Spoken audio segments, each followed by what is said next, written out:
Thank you. Thank you. Good morning. It's so great to be here with you. Great to be with Joyce. I want to talk to you this morning about filling your mind to fulfill your life. I want to help us today to understand there is a connection between what I put in my mind and how fulfilled my life really is. I can almost promise you that when I look at a person that lives a fulfilled life, and one of the reasons we're here at the conference is to live a fulfilled life, to learn how to do that. And I can almost promise you when I look at a person that is living a fulfilled life, it's because they filled their mind with the right things. And I can almost promise you people that have a bankrupt life, bankrupt relationally, bankrupt emotionally, spiritually. I can almost promise you that you could go right back to the root of that bankrupt life and you would find that they put in their mind the wrong things. So I'm going to talk to you about how you and I think. In fact, there's a passage of scripture that the Ecclesiastes writer wrote, and most of my stuff is in the Message, and I think they're going to put it up on the screen for me today, but there's a passage of scripture in Ecclesiastes chapter 10, verse 2. This just says it all. Wise thinking leads to right living. Stupid thinking. I love the Message. Stupid thinking leads to wrong living. Right, there it is. There it is. The fulfilled life. Wise thinking, right living. Stupid thinking, wrong living.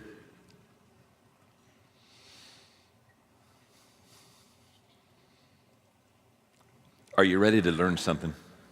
Okay, look at your neighbor and say, you're going to learn something.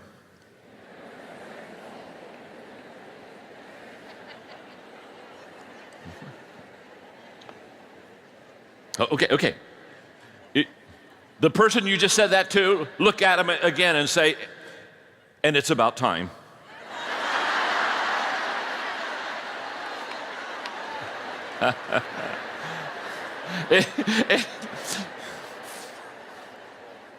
In fact, think about it for a moment. Look at him and say, not only is it about time, why do you think I brought you to this conference, huh? Why do you think you're sitting beside? Why do you think I helped pay your way? Hello? Why do you think I asked you to come?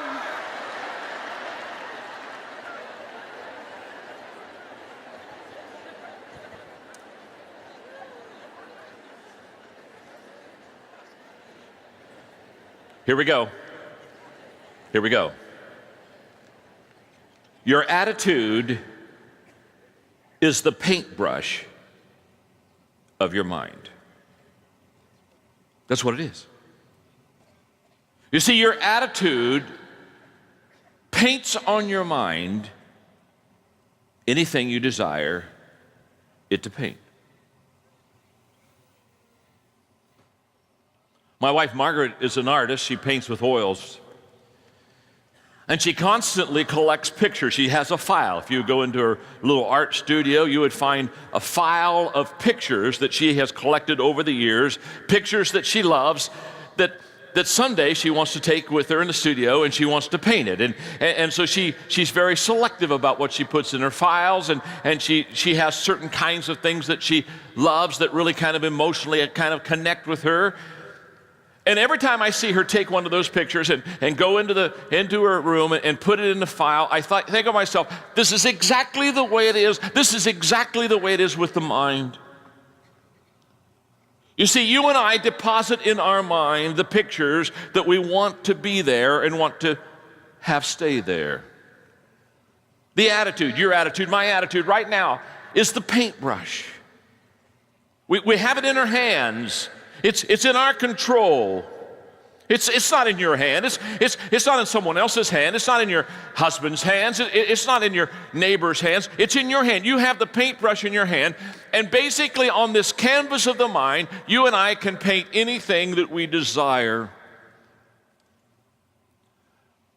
Two of our grandchildren, Maddie and Ella, 10 and 6, they live about a mile and a half from us. And the other day, Margaret and I went over to their house. And they were out in the garage, they were having the time of their life, a 10-year-old and a 6-year-old, and they both had paintbrushes.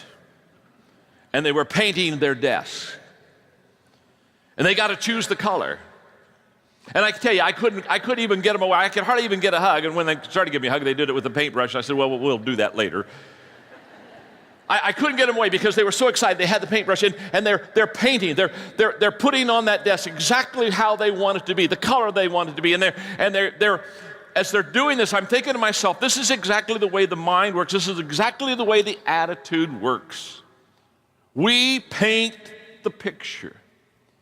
And sometimes, all of us, every one of us here, sometimes we say, oh, I wish I could be someone else, or I wish I could live that kind of a life, or I wish I could be her, or I wish I could go there. I have something that I read the other day, and I liked it. It was so amusing, I laminated it. You have to understand, if it's good, the first thing I do is I laminate it.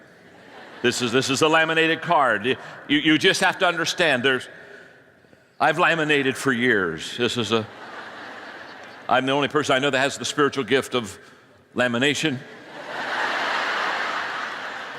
But I mean, if it's good, it's laminated. I mean, I have a lot of laminated cards. And if I would have been Moses, when I went up on Mount Sinai, come on, talk to me. I wouldn't have put the 10 Commandments on stones. Those babies will break. No, I would have stuck them on laminate. I would have stuck them on laminate. I would have been going through that camp, and I've been going and stuck them in every Jewish pocket I could find. I'd just say, here's 10 Commandments. Right? This is a laminated card, which means whenever I pull out a laminated card, you listen.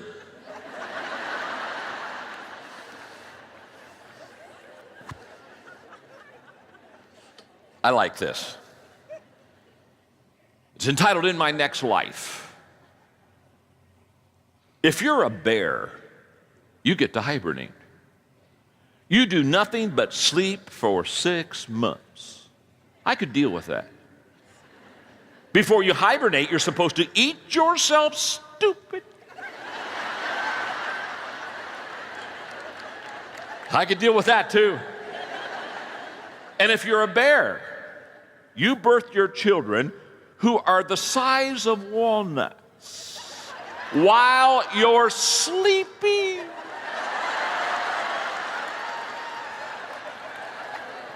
And you wake up to partially grown, cute, cuddly cubs.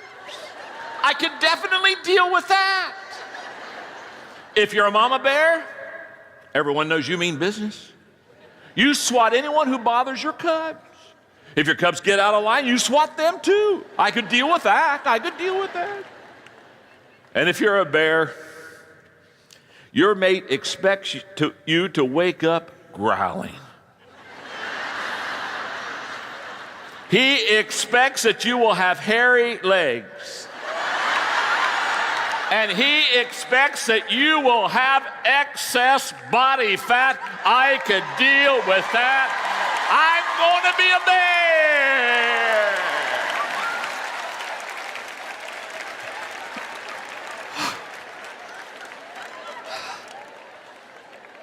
Isn't that fun? I tell you, if it's laminated, you listen. Well, you don't have to fantasize about being a bear, because the Apostle Paul in Philippians 4, Philippians is my favorite book. In Philippians chapter 4, Paul talks about the fulfilled life. And the scripture is going to come on your screen. I'm going to read it quickly. I'm going to apply what Paul talks about as far as what a fulfilled life looks like. We're going to get a picture of it. Remember, the attitude is the paintbrush of the mind.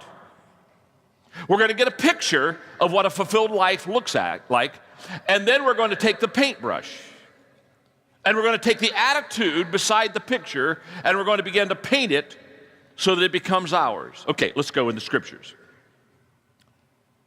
Celebrate God all day, every day. I mean, revel in Him. Make it as clear as you can to all you meet that you're on their side, working with them and not against them. Help them see that the Master is about to arrive. He could show up at any minute. Don't fret or worry. Instead of worrying, pray. Let petitions and praises shape your worries into prayers, letting God know your concerns. Before you know it, a sense of God's wholeness, everything coming together for good, will come and settle you down. It's wonderful what happens when Christ displaces worry at the center of your life.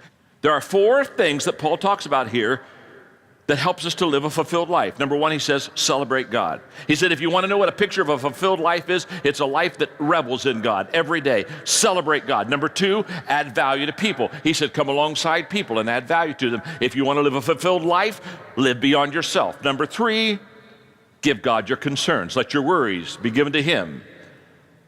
Take them to Him in prayer. And he says, fourthly, that we will experience God's wholeness in our life in verse 7. So a fulfilled life is one that celebrates God. Joyce has been talking about a party. It's one in verse 5 that adds value to people. In verse 6, it's one that gives God our concerns. And in verse 7, it allows us to experience the wholeness of God within our life. Now, that's how Paul describes the fulfilled life. So here's the question. We're going to stay in the same scripture, by the way. If that is how Paul describes a fulfilled life, then how do we receive it? How do we do these things? How does this become possible in your life and my life so that we can have this fulfillment that he talks about? The answer is very simple. Paul is going to show us, starting in verses 8 and 9, that all the things he talked about are possible if we fill our mind correctly. So let's go back to the screen. Let's go to verses 8 and 9. Here he is. He's summing it all up for us now. He's just told us what a fulfilled, he's just given us a picture of fulfilled life. Remember, your attitude is the paintbrush of your mind. Here we go. Summing it all up, friends. I'd say you'll do best by filling your minds and meditating on things true, noble, reputable, authentic, compelling, gracious, the best, not the worst, the beautiful, not the ugly, things to praise, not things to curse. Put into practice what you learned from me, what you heard and saw and realized. Do that, and God, who makes everything work together, will work you into His most excellent harmonies. Now, for the rest of my session, I'm going to talk about the passage of Scripture that Paul just wrote. I'm the middle child, my brother older, my sister younger. We were given an allowance as children to read books. That's how we were given our allowance. We were not given an allowance to do chores. I wanted an allowance to do chores because all my friends got allowance to do chores. So I remember one day going home to Dad and says, Phil Conrad gets an allowance to do chores. I think it's a good idea. How about giving us an allowance to do chores? And Dad said, no, it's a very bad idea. He said, you're not going to be paid to do chores around the house because you're part of a family, and I don't pay you to be part of a family. He said, let me explain it to you.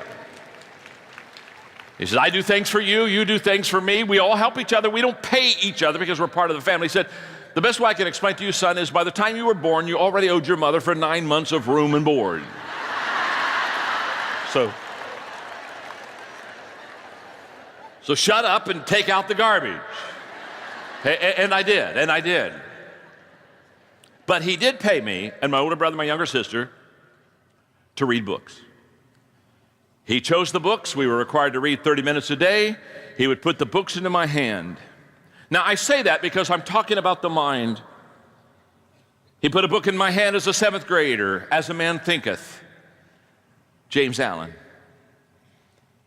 James Allen in that book says something that I've never gotten away from since the 7th grade. He said, the greatest discovery of my generation is that we have found that you can alter your life by altering your mind. That if you change your mind, you can change your life. That if you fill your mind with the right thing, you can have a fulfilled life. Now, I read it as a 7th grader. I read that book as an 8th grader. I read it as a 9th grader, a 10th grader. I read that book every year. In fact, it's on my shelf in my office. I still read it every year, 76 pages. You see, I understood as a very young child that what I have in my mind is going to determine just about everything that happens to me in life. And I think because of that, when I first wrote my book, I've only written 50-some books. I've not written 80-some. I love, Joyce has written, Whenever I think I'm doing good at writing, I just look at what Joyce has done. I say, John, you are a piker. You're just, she's just amazing. But the first book I wrote back in 1979 was a book called Think on These Things. The first book I wanted to write was a book on the mind. It wasn't a very good book. It's still in print, but trust me, don't get it. Just trust me. You notice I didn't say I had it up there to sell. You understand that. You just trust me on that. But in fact, a lady brought the book to me the other day. She brought it. It was my first, she said, do you know this is the first book you ever wrote? I said, yeah, I know. And she said, and then she shocked me. She said, I love this book. I said, you have got to be kidding me. I said, what do you love about it? She said, the short chapters.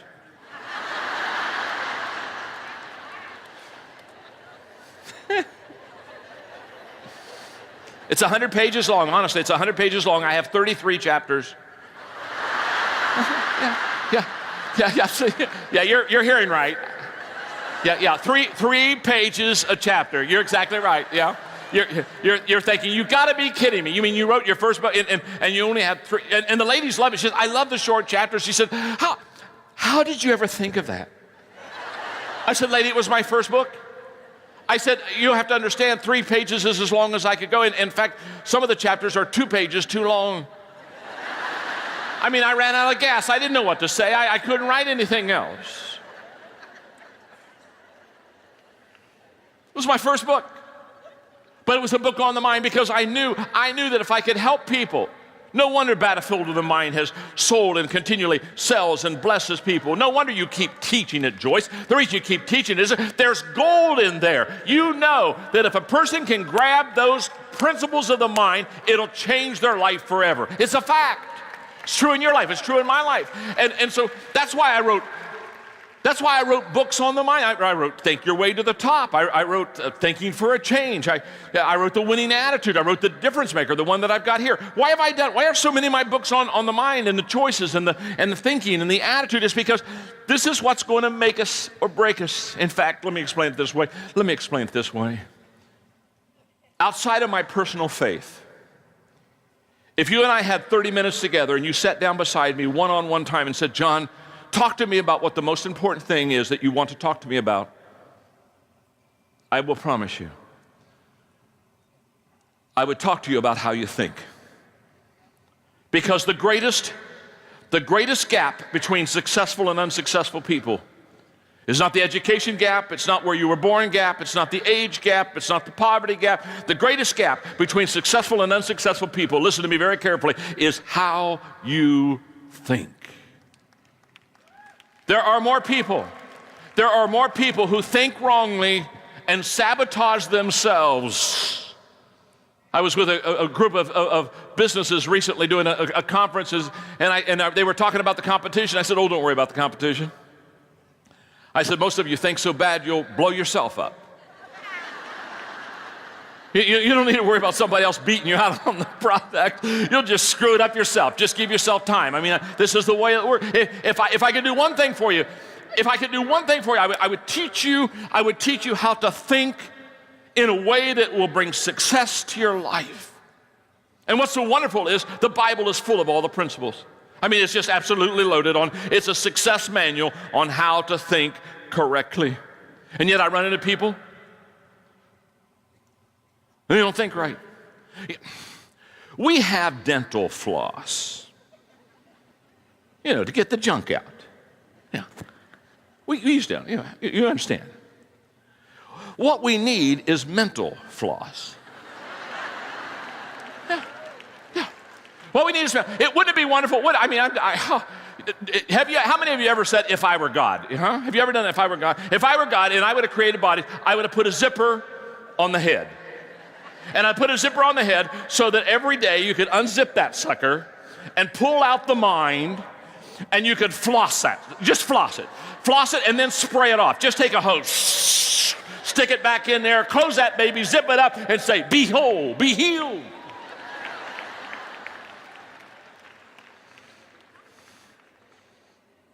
I'll tell you something else. I would like to market a product called Sweet Spray.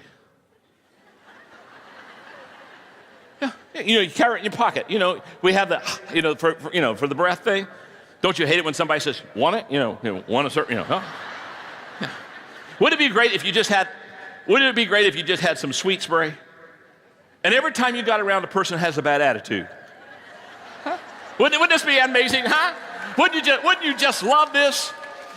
Go next Monday to your boss, walk up and say, psst. Yeah. Have somebody come up to you, they start complaining about things, you just go, psst. And just sweetness would come all over. Man, if we could market that, baby. Well, we don't have sweet spray and we don't have mental floss, but hang on, fasten your seatbelts, because now we're getting right into the cream of the message. Because Paul, this is so beautiful, he not only tells us what a fulfilled life looks like, then he not only tells us how to fill our mind with that paintbrush that will allow us to put the right things in it, he said, I am now going to even show you or demonstrate to you what a great attitude looks like. And he gives us 4 things. Are you ready? Number 1, people with great attitudes possess a teachable spirit. That's what Paul says. In verse 9, what does he say? Put into practice what you have learned from me, what you have heard and saw and realized. Teachability requires from me and you repeated long, hard looks in the mirror. Because if we're going to be teachable, we're going to have to look at ourselves, and it's going to have to be a long look, it's going to have to be a hard look, and we're going to have to ask ourselves very sincerely, am I the problem? And because I don't have all day on this message, I just got to cut the chase and get to the bottom line. Let me tell you, when you look in the mirror and ask yourself, am I the problem? The answer is yes. Okay, let me just help you. I was doing a leadership conference recently, and they were in a Q&A, and they were asking me questions, and one guy raised his hand and said, John, what's the hardest thing you do as a leader? I said, well, that's very simple. He said, well, then what is it? I said, lead myself. That's the hardest thing I do as a leader. It's much easier to lead you. Huh. I love telling people where to go.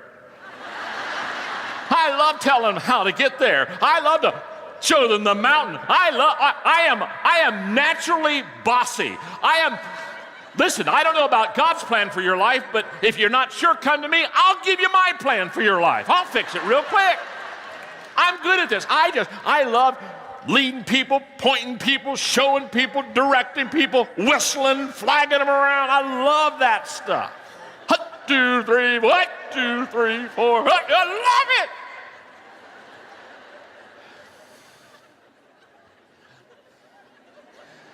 You can tell I love it, can't you? And let me tell you something, the hardest person I ever led was me.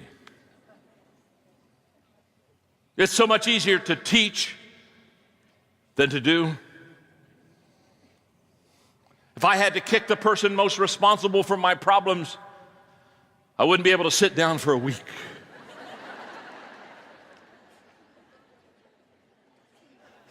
Teachability allows God and others to speak into our lives. And Paul said, if you're going to have this kind of an attitude, if you're going to really paint what you want to of your mind, you're going to have a teachable spirit where you allow others and God to speak into your life in a sense of humility, where you receive it and accept it and apply it and make it a part of who you are. When I pastored in San Diego, it was a wonderful ministry, and God did some great things in that church, and I was getting close to the end of my ministry there, and my schedule was quite heavy, and I was traveling a lot nationally and internationally. I had already started 2 companies, and we were in a $45 million relocation program, and there was a lot on me.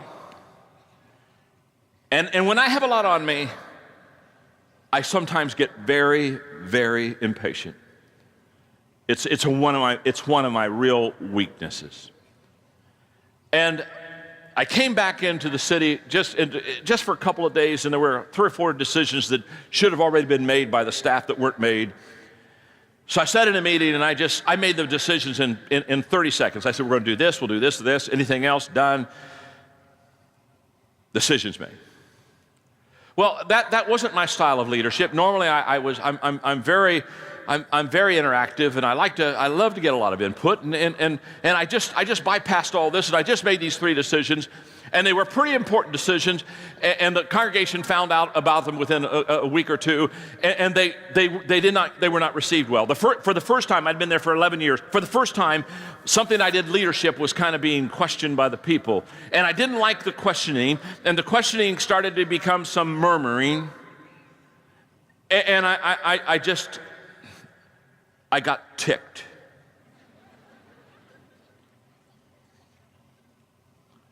I said, I've got to preach a message. I have got to preach a message and help these people out.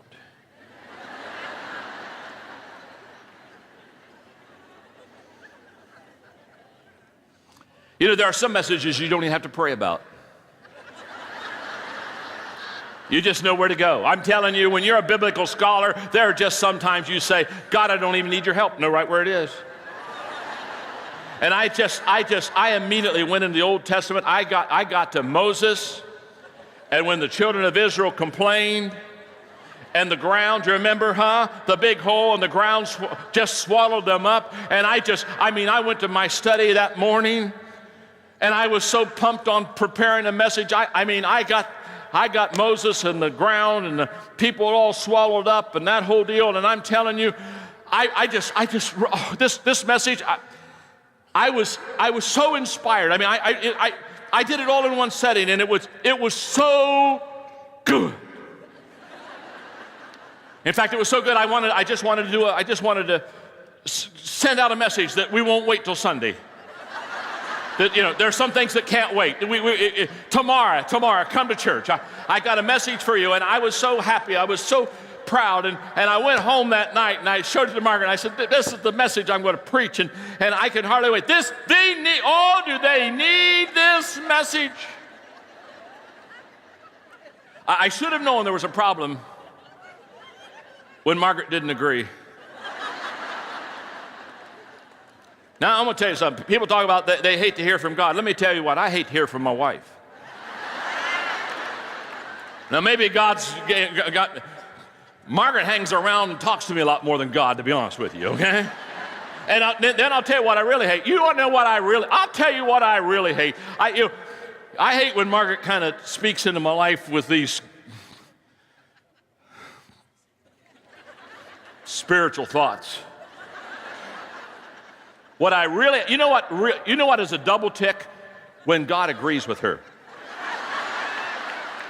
When she said, I'm not sure you really want to do that. Oh, yeah, I do want to. Oh, honey, I want to. Trust me, I want to do that. And I went to bed that night, and I didn't sleep very well that night. And I went back to my study. The next morning, I pulled out a message. I thought, boy, I was so excited about it yesterday. Wonder why I'm not so excited about it. And I'm looking at it, and God starts talking. And he says, John, the message isn't for the congregation.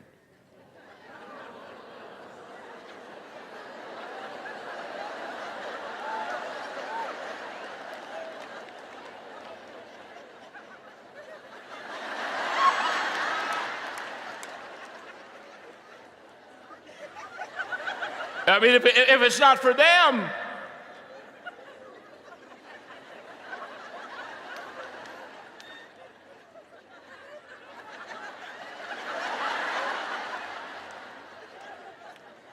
As soon as I realized the message was for me, I thought, this can wait till Sunday. In fact, you know what?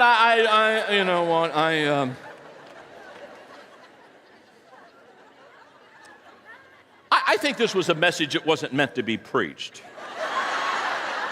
This is, sometimes you just get thoughts. And this is just a thought. That was a good thought, yeah. And whoa, all right. Now what do I see? What do I talk on Sunday? And God said, no, preach it, John. And John, when you preach it on Sunday, put all the passion, put all the intensity that you were going to put in the message when you thought it was for them.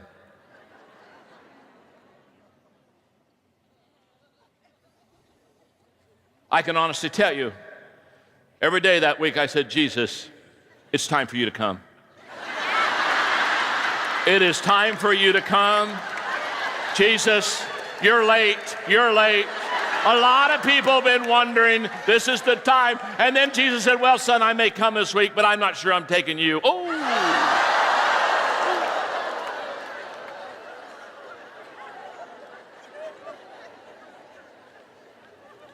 So I mounted the pulpit that Sunday, and I said, I'm going to preach a message today, but it's not for you, it's for me. But I need to preach it. So I'm going to preach the message, and when I'm done, I'm going to ask your forgiveness, and I'm going to go to the front and ask the elders to pray over me. And I preached this message about complaining and an attitude of grumbling. And I preached it as well as I could preach it. And when I was done, I wept and asked them to forgive me, and I went down, and the elders prayed over me. And I can tell you,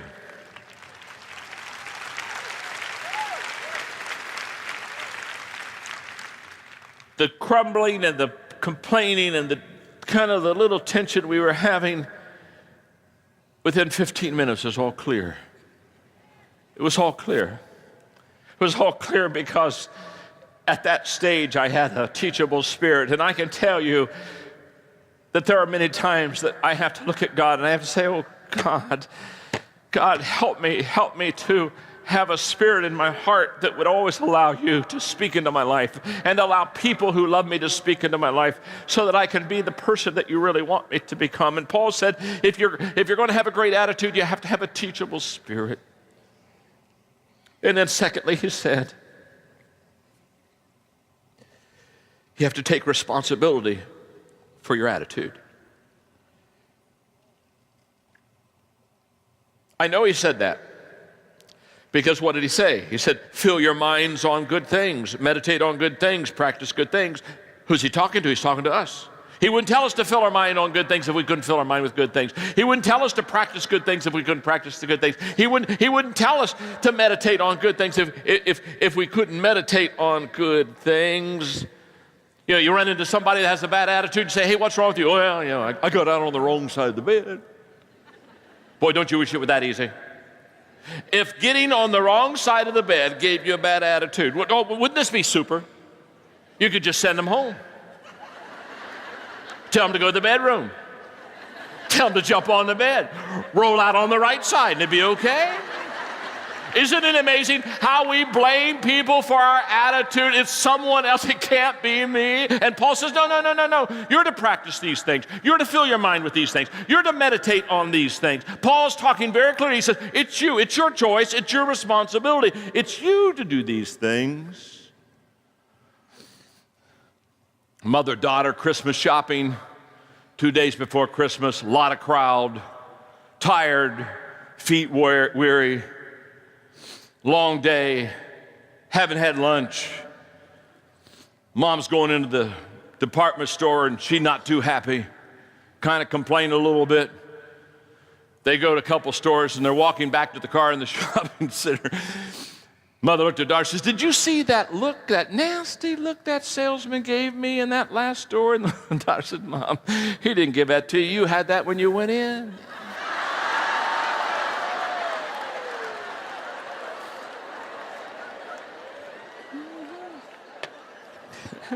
I love the story about two construction workers. Every day they had lunch together. They'd open up their mailbox. Guy'd open up his mailbox. He'd start to bring out a sandwich.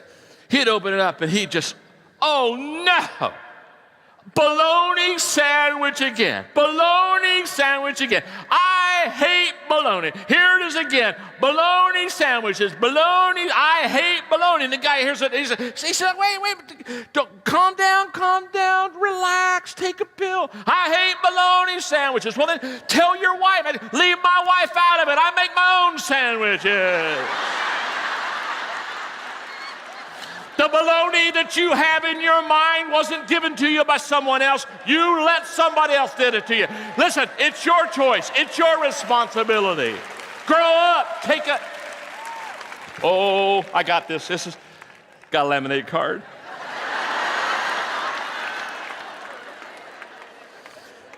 I was in a doctor's office one day and I saw this in a magazine and I pulled it out. How do you think I write all of my books? I love it. It says, just do it. We hear it almost every day, sigh, sigh, sigh. I can't get myself motivated to lose weight, test my blood sugar, etc. And we hear equal number of sighs about diabetes educators who can't get their patients motivated to do the right things for their diabetes and their health. We have news for you. Motivation isn't going to strike you like lightning. Motivation is not something that someone else, nurse, doctor, family member, can bestow or force on you. The whole idea of motivation is a trap. Forget motivation, just do it. Exercise, lose weight, test your blood sugar or whatever. Do it without motivation, and then guess what? After you start doing that thing, that's when motivation comes and makes it easy for you to keep doing it. You see, motivation is like love and happiness. It's a byproduct. When you're actively engaged in doing something, it sneaks up and zaps you when you least expect it. As Harvard psychologist Jerome Bruner said, you're more likely to act yourself into feeling than to feel yourself into action. So act. Just do it. Wow. You see, life is what happens to you.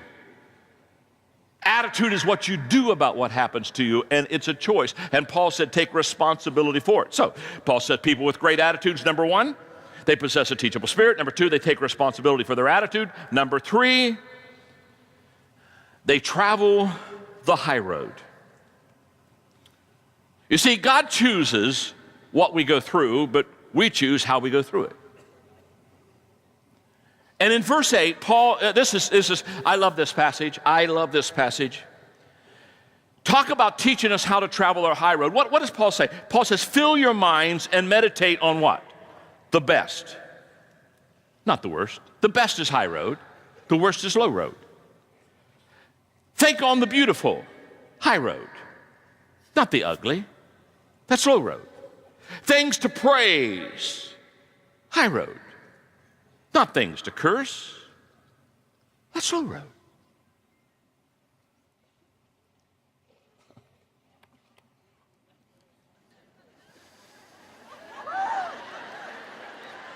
I'm telling you, I only get to come once every 3 years, so I save up.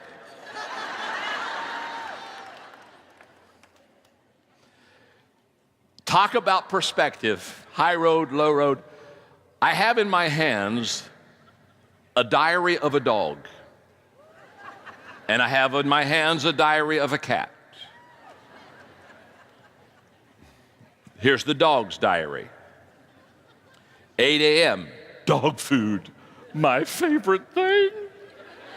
9:30 a.m., a car ride, my favorite thing. 9:40, a walk in the park, my favorite thing. 10:30, got rubbed and petted, oh, my favorite thing. 12, lunch, my favorite thing. 1 p.m., played in the yard, my favorite thing.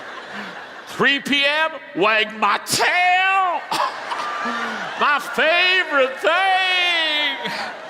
5 p.m., milk bones. Love milk bones, my favorite thing. 7 p.m., got to play ball, my favorite thing. 8 p.m., wow, watch TV with the people. My favorite thing. 11 p.m., sleeping on the bed, my favorite thing.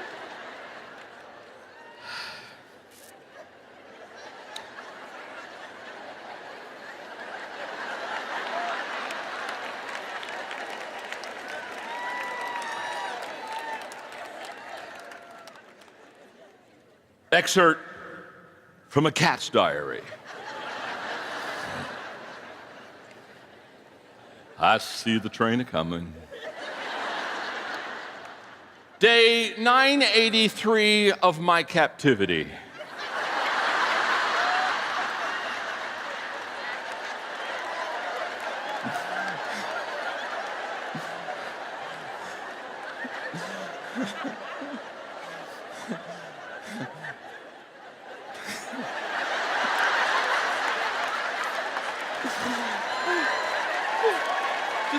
It just kills me, and I know what's happening. Day 983 of my captivity, my captors continued to taunt me with bizarre little dangling objects. The only thing that keeps me going is my dream of escape. That's the difference between high road and low road. Isn't that beautiful?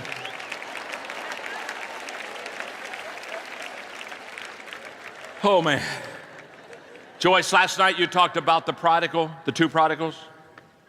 I was sitting over there beside Dave, your son, and I pulled out this part of the message. I said, she stole my message. Thing that ticks me, I don't mind you stealing the message. It's just so much better than mine. That's what ticks me. Let me just say something just real quickly about the two prodigals. You know, the younger brother wasted his life. You know that. She talked about it. The older brother, always there, faithful, hanging around the house, didn't give me a party. You see, the younger brother committed the sin of the flesh, but the older brother committed the sins of the spirit. See, the younger brother, we know what his problem was. What's sad is the older brother who does his duty, we don't see his sin. But the attitude will always express itself. And sooner or later, it will come out. And when the son came back home, that's when the attitude started to come out. You see, I think as long as the son was gone, the older brother did okay around the house. But when the younger brother came, and the jealousy and the envy and all this stuff, these attitude issues in his life, and what's really interesting, isn't it interesting,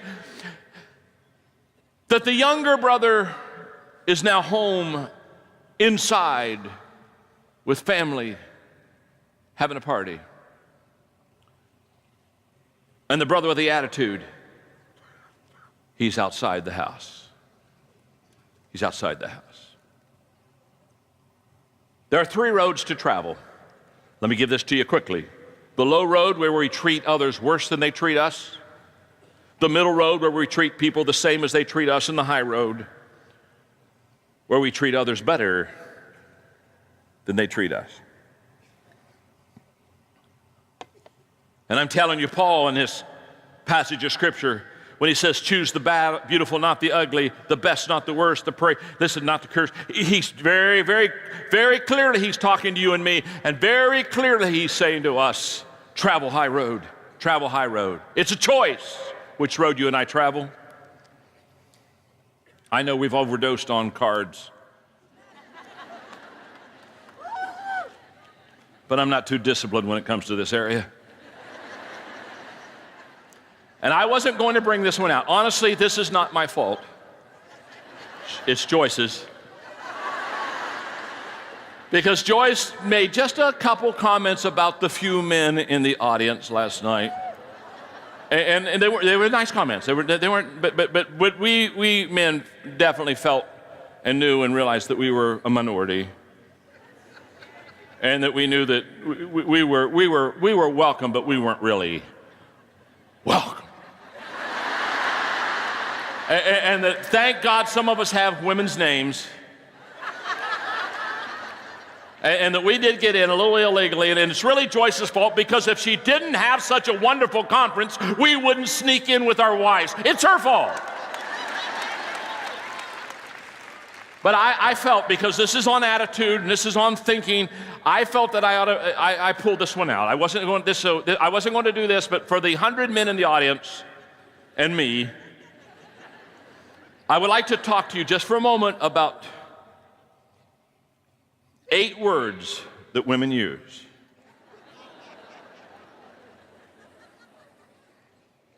This is for our welfare. This will help your marriage. In fact, this was what I'm going to tell you is worth you coming to the conference and being subject to stares and ridicule.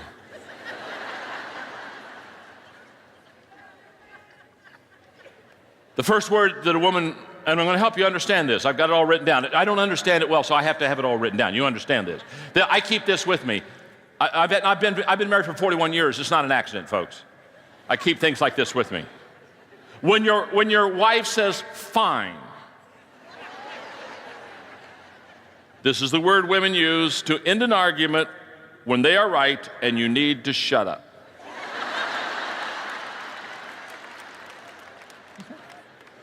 I'm helping you take the high road here. This is high road teaching. So when they say fine, it's not fine.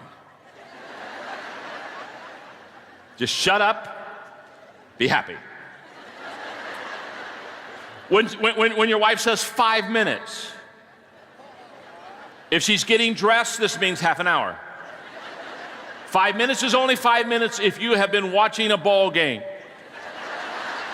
and she wants you to go somewhere with her. Understand the difference between 5 minutes and 5 minutes. 5 minutes and 5 minutes are not the same 5 minutes. I'm trying to help. I'm doing my best. We got to hang in there together, guys. We are outnumbered huge. In fact, when I'm done with this teaching, we'll all run. Fast. Never to be seen again. Another word they use is nothing. Nothing doesn't mean nothing. This is the calm before the storm. Nothing means something, and you should be on your toes. Arguments that begin with nothing usually end in fine.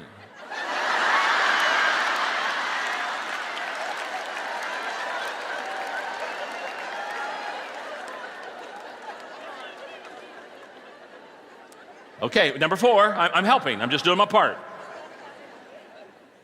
Go ahead. This is a dare, not permission. I beg of you men, don't do it.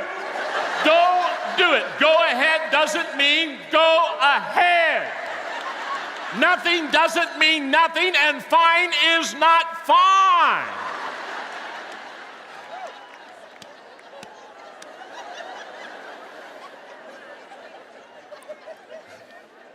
Number 5, a loud sigh.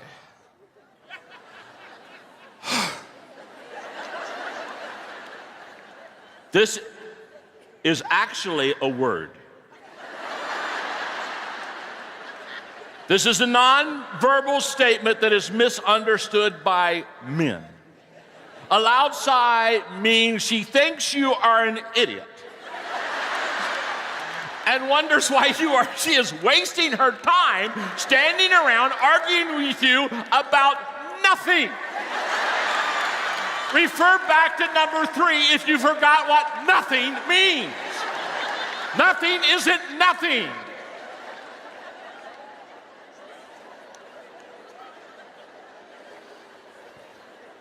Number 6, that's okay. This is one of the most dangerous statements a woman can make to a man. That's okay means she wants to think long and hard before deciding how and when you will suffer. That's okay. That's okay. Oh, that's okay. That's okay. When they say, that's okay, it's not okay. Number 7, thanks. A woman is thanking you. Do not question or faint. Just say, you're welcome. Now, I want to add a clause here. This is true unless she says, thanks a lot. Thanks a lot is pure sarcasm.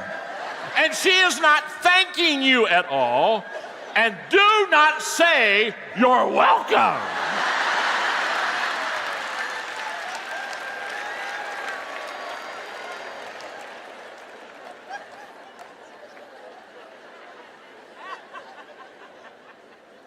By the way, if you say, after they say thanks a lot, you say you're welcome,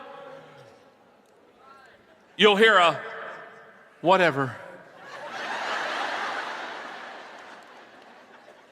Number 8, don't worry about it. I got it. It's another dangerous statement, meaning this is something that a woman has told a man to do several times, but is now doing it herself. This will later result in a man asking what's wrong, and for the woman's response, refer to number 3.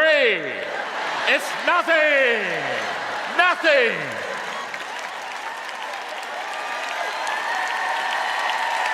Do you like my cards?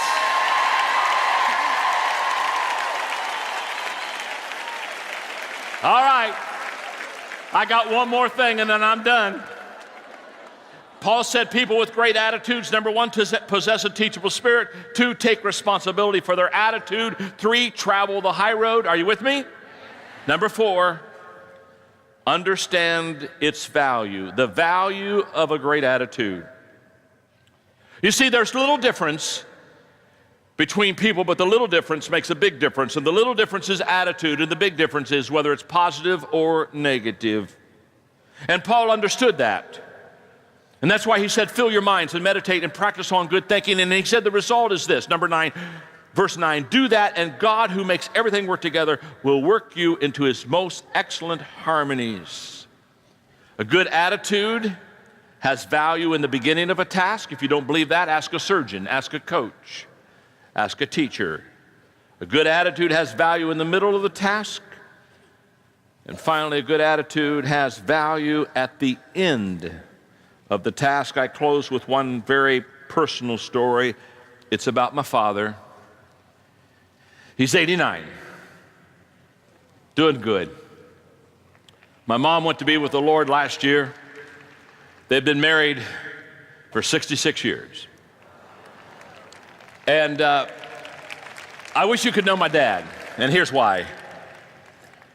Everything I've taught you about attitude today out of the Word of God, from what Paul says, all you have to do to understand a great attitude is have a picture of my dad. He's an amazing person. On their 25th anniversary, or their 50th anniversary a few years ago, we took a trip to Hawaii with our whole family, extended family, I don't know, 28 of us or whatever. And one night, Dad and I were talking. Everybody else went to bed in our hotel room, and I was talking to Dad, and I said, Dad, you have such an amazing, positive attitude. Were you born with it? And he smiled. He said, no, son. He said, I have a tendency to be cynical and negative. And as a very young person, I realized that my attitude was going to determine my success.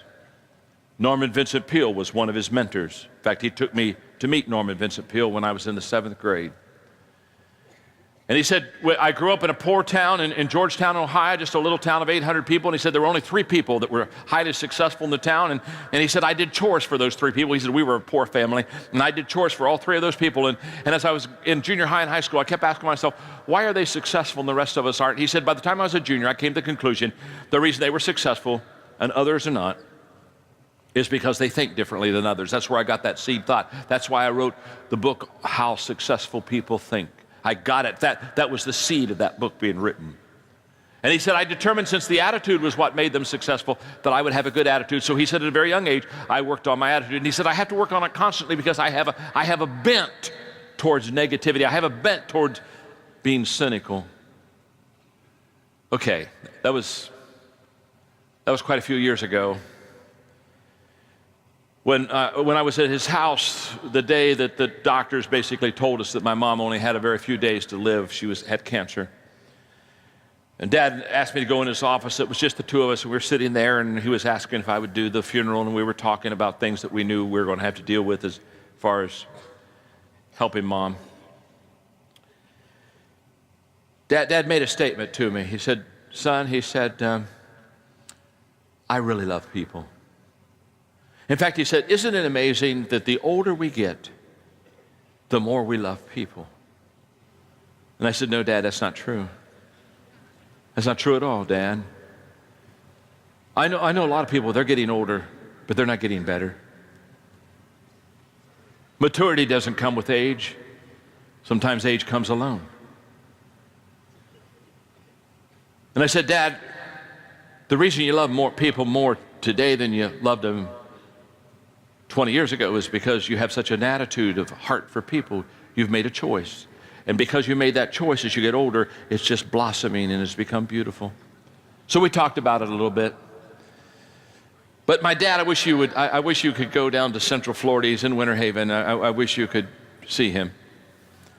He has a ministry. He has a ministry of care he's in a mobile home park. And 15 years ago, he decided that he wanted to be the chaplain of his park. And so I was down to see him. He said, son, I'm going to be the chaplain of my park. I said, that's great, Dad. And I said, who made you chaplain? He said, I made myself. Just raised my hand. I'm the chaplain. And he said, we have a few volunteers, a half a dozen volunteers, and he said, we care for people. We take them food when they need food. And he said, next time you're down, we'll go over here to the club there, the little building in our park, and would you talk to my half a dozen volunteers? I said, Dad, I'd be glad to. So I gave him a date. About a week before I came down to talk to his half a dozen volunteers, he called me on the phone. He has a deep voice. He said, son, we got a problem. So what's that, Dad? Well, he said, it's out of hand down here. It's got out of hand, son. It's out of hand. It's out of hand. I said, Dad, what do you mean? What's out of hand? He said, well, the crowd, they're out of hand. It's out of hand, son. I said, Dad, wait a minute. I'm coming down to the park. We're going to go down over to the little club park there in the center, and I'm going to speak to your half a dozen volunteers. Oh, son, it's changed. Everything's changed. Everything's changed. He said, we have over 900 registered right now. We have. And I said, Dad, excuse me. Wait a minute. What am I missing? What am I missing? It's out of hand, son. I said it's out of hand. It's just out of hand. He said it's gotten away from me. It's gotten away from me. He said I don't know what to do. We're going to have to move the venue. We're going to have to go to a building in Winter Haven. We're going to get a big building. Got a big building. He said more are coming. I said, what do you mean more are coming? I said, how did it get out of hand? Well, he said I did advertise in the Lakeland paper for free.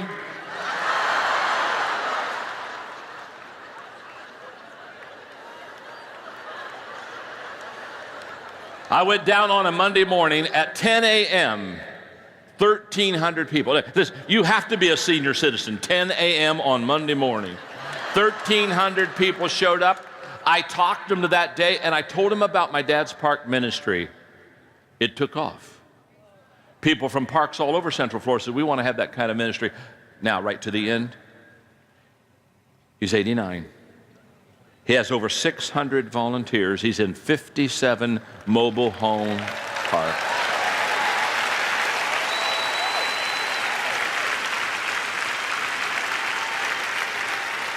Next month he moves into a kind of a total senior citizens complex, Vienna Squares in Winter Haven.